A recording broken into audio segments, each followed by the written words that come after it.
Myself and Nick, we kind of did a little project together in and around the World Cup. I'm just quickly, my responsibility is to make sure that all our clients enjoy the highest possible return on investment.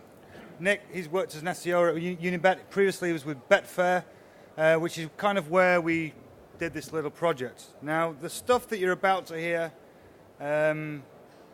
we cannot possibly comment whether or not it's true, but we've got some data just to share with you anyway. So I'm just going to pass you over to Nick now. Yeah, and the other part I just want to say is that when I do what I do, I like to think like an affiliate, because actually I'm just an affiliate who has more advantages than a lot of other affiliates. So you're really going to be looking at a nice affiliate SEO story, really, in fact. Okay, so the first moment is when you realize a few basic truths about SEO and Google. Now, most of you already know this stuff, but let's go through it nevertheless. It's the one about ethics. So you get a lot of people going on about white hat and black hat and how you've got to play the rules. And if you talk to corporates, they often talk to you about, well, we only like white hat SEO because we're an ethical business and so on. But I just think that there isn't a black or white hat. It's really more about sustainable activity and profit, because that's why we're here. And if you think that Google doesn't think like that, well, you're wrong. So this is a really interesting heat map. The before is, you can kind of see it's pretty self-explanatory. Before, lots of clicks everywhere. Clicks on the longer tail, clicks on the lower SERPs, and a nice distribution of clicks on the right-hand side. The new version, which has our lovely, not very useful sidebar, pushes all the clicks at the top. So they're not telling users, oh, you must do this, but they're just simply manipulating the ecosystem to get them to make more money. And then they do another little stunt like they do suggested search. So all they're doing is they're telling you what you should do. So they're condensing the auction to then get more money through PPC on the long tail, and they make more money. So you know what? I don't think they're thinking about users, really. They think about users to the extent that they need them to make more money, but I don't think the culture that prevailed in 2002 is really there anymore. So, okay. So, Google don't like you gaming the algorithm. Okay, we know that, and if they find out that you are doing, they will hit you hard. We covered in quite a great amount of detail in the previous talk just how they're looking at your link profile and just what happens if you do step outside. Okay, basically a link needs to be an earned vote. Okay, that's an earned vote for your site. The anchor text within that link, for instance, tells a lot about the nature of that vote. Okay. Okay, so the more votes you have, the higher rankings you get. We get votes, we rank, we take from Google. And can I just chip in and say, I'm sure you've all seen Matt Cutts go on about quality. So some poor person gets their site trashed by Google, and he says in a Q&A, well, you need quality content that users love, ... Well, what about my rankings? What about my links? And anyway, all I'm saying is that they know that this is a weakness, and we know it, and that's why we play this game, and it's an ongoing battle. The annoying part of it is, of course, with caffeine and so on, I think this window is closing, but for now it still works. So, okay, so let's look at some unsustainable vote building or link building. You know, but if you're too aggressive, you throw loads of money at low quality link building, or you're too desperate, you're spamming like it's 2003, or you're playing to the weakness in the algorithm, then this is unsustainable. You know, it's all about getting those votes, but getting them in a permanent, sustainable, commercially viable way.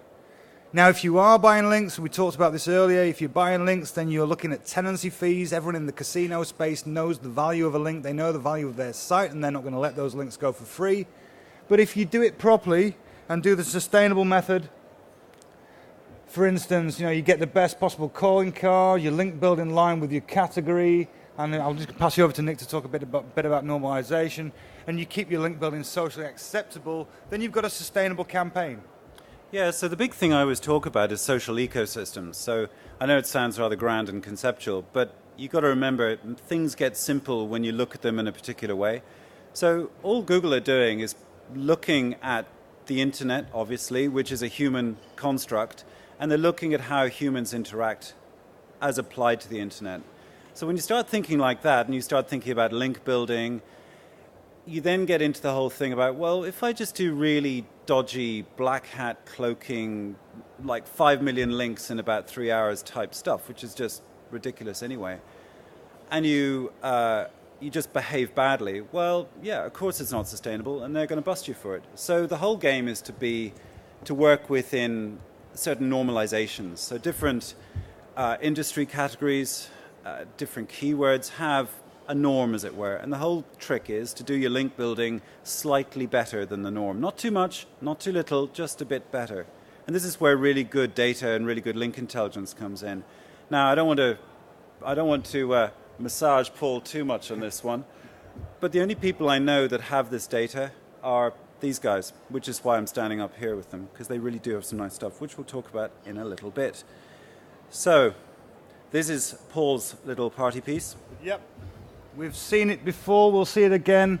It's all about acceptable norms and tolerances, and the rules have changed. We saw in April, May, we saw the data earlier that there's the threshold. To the right of ladies.888, we've got a filter. To the left, it's happy times. Okay, so we've decided we want to go after the big traffic driver, the World Cup, for instance. We've decided we're going to chase the money. We've decided we're going to do some sustainable link building. Step 2, 6 months to go. Over to Nick. Yeah, the other part of it is, by the way, we've decided not to believe the propaganda. The one about, it's got to be white hat and so on. Like I say, there is no hat. It's just what's sustainable. And I think if you play within certain rules, then you won't get thrown out of Google. It's a bit like, don't throw glasses around in a pub. Don't smash up the furniture, behave yourself a little bit, and you'll be allowed to stay. So, the first thing is, with a lot of these sporting events, they're cyclical. So, unless you have your head in the sand, then, and you can't use Google Trends or whatever, then you know it's coming, and you probably will have a fair idea of what it's going to look like. So, the first thing is to start structuring your link building. No, the very first thing, is to start structuring your website. Now, without getting too complicated about this, you know it's coming, you know the spikes are there, so what you're doing is you're building bits of your website. If it's sports betting, so therefore it's content, and therefore it's long tail and some short tail as well, you therefore know that you're going to have to structure your site around. Now here's a big trick, which I don't really write down here. The big trick is to have my World Cup betting page or my World Cup betting folder, but also build up other subject folders related to it, like football, like Paraguay, like whatever. What you're doing is you're getting those ready because they're your little bits of money stashed in the bank for the trick we'll talk about a little later. So let's talk about links. Okay, so you're thinking ahead, you're organizing your link building. Okay, you need to get your inbound link architecture sorted out. You need to get it sorted out within the new acceptable norms and tolerances. We need the anchor text variation that you require to succeed without getting hammered. Thank you very much, Nick.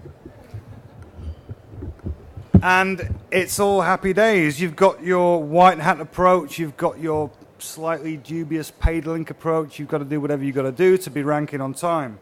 Okay, you've got your site organized. You've got your artillery of potential 301 redirection, your link bait that's ready to just to pop. Have we talked about that yet? Yeah, we have. Sort of, yeah. Yeah. Okay. And you've got your content, your link bait within a subfolder for future through. Yeah, I've covered that. Usual link building, okay. And then the next thing you do, it's quiz time.